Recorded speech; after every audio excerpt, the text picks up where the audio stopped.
गेल्या वेळेला शेतकऱ्यांनी जी मदत केली, जी मेहनत केली, त्या मेहनतीचं सुद्धा तुम्ही दाम देऊ शकले नाही हे सरकार. ना कापसाला हमी भाव देऊ शकले, ना सोयाबीनला देऊ शकले त्यावेळेला जो पाहिजे होता तो. आणि आता तर सगळंच गेले. मग शेतकऱ्यांनी करायचं काय? शेतकरी काय भिकारी नाहीये. शेतकरी काय भीक मागायला या अजित पवार आणि या सरकारच्या दारी नाही आलेला. शेतकरी आपल्या हक्काचा दाम मागतोय. तो जर का त्याला मिळून गेला तर शेतकरी तुमच्याकडे सारखा तो फुकट देणारा तो काय भाजपचा सभासद नाहीये की आम्हाला ज्यामुळे 50 खोके घेतो आणि भाजपा देतो. नकोय आम्हाला तुमचे खोके नकोयत, आम्हाला आमच्या घामाचा पैसा पाहिजे. हा माझा कष्टकरी शेतकरी आहे, जगाचा पोशिंदा आहे.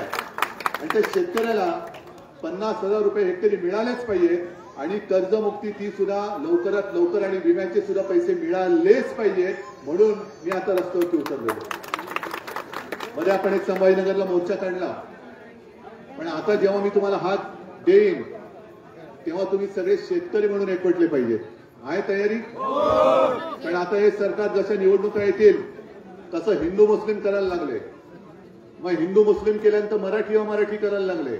मग मराठीमध्ये सुद्धा मराठे तर करायला लागले. तुम्ही आम्ही एकमेकाची टाळकी फोडायची आणि मस्त तेल मालिश करून झोपा काढायच्या. तुम्हाला आता शेतकऱ्याची ताकद दाखवायला पाहिजे. जर तुम्ही आता परत फसणार असाल तर मग तुम्हाला कोणी वाली राहणार नाही. निवडणुका येतील, निवडणुका जातील, सरकार येईल, सरकार जाईल, पण सरकार असं पाहिजे की माझ्या शेतकऱ्याचं ते पालक म्हणून तिकडे वागवलं पाहिजे. शेतकऱ्याचा पालक राहायला पाहिजे.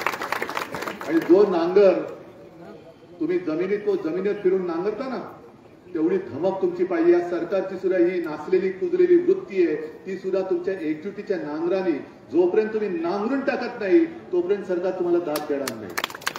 आम्ही तुमच्या सोबत आहोतच. पूर आला तेव्हा हे सगळे स्वतःच्या जीवाची पर्वा न करता तुमच्या सोबत उतरले होते. आलो होतं कोण? सरकार दरबारी जे काय आहेत त्याचा एक तरी कोण आला होता? बरं, केंद्राचं पथक आता आले असं म्हणतात, पाहिले?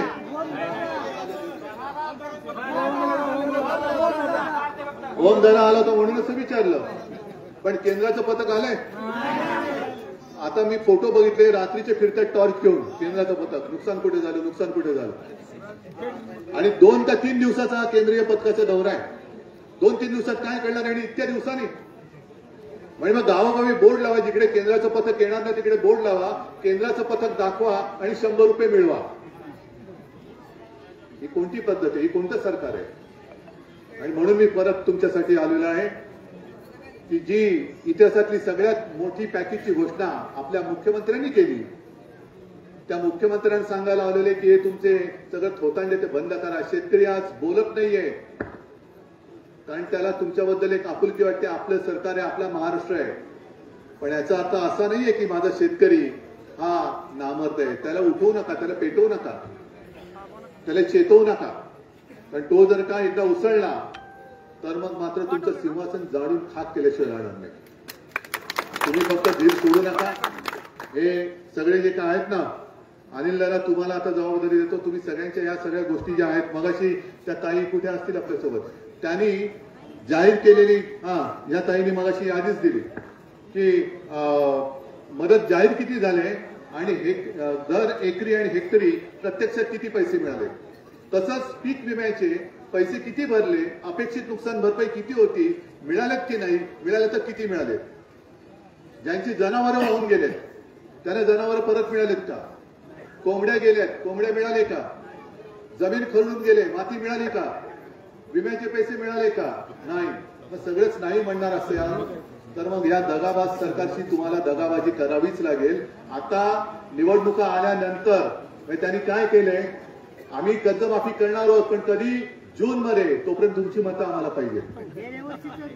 आणि अजित पवार काय म्हणाले, आम्हाला जिंकायचं होतं म्हणून आम्ही कर्जमाफी करू असं बोलले. बरोबर ना?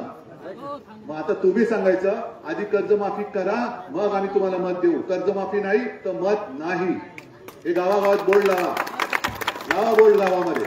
असू दे, नगरपालिका असेल, नगर परिषद असेल, जिल्हा परिषद असेल, महापालिका असेल, लोकसभा असेल, विधानसभा असेल, कोणती निवडणूक लागू द्या, गावात बोर्ड लागले पाहिजेत.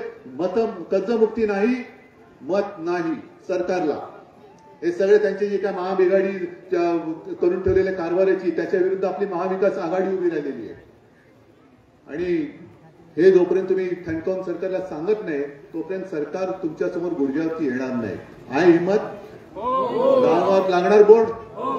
जोपर्यंत कर्जमुक्ती नाही तोपर्यंत सरकारला मत नाही. जोपर्यंत पीक विम्याचे पैसे मिळत नाही तोपर्यंत सरकारला मत नाही. हेक्टरी 50,000 रुपये नाही तोपर्यंत सरकारला ठरला निश्चय. शिवसेना तुमच्या सोबत आहे, काही काळजी करायचं कारण नाही. सगळ्यांना धन्यवाद देतो. जय हिंद, जय महाराष्ट्र.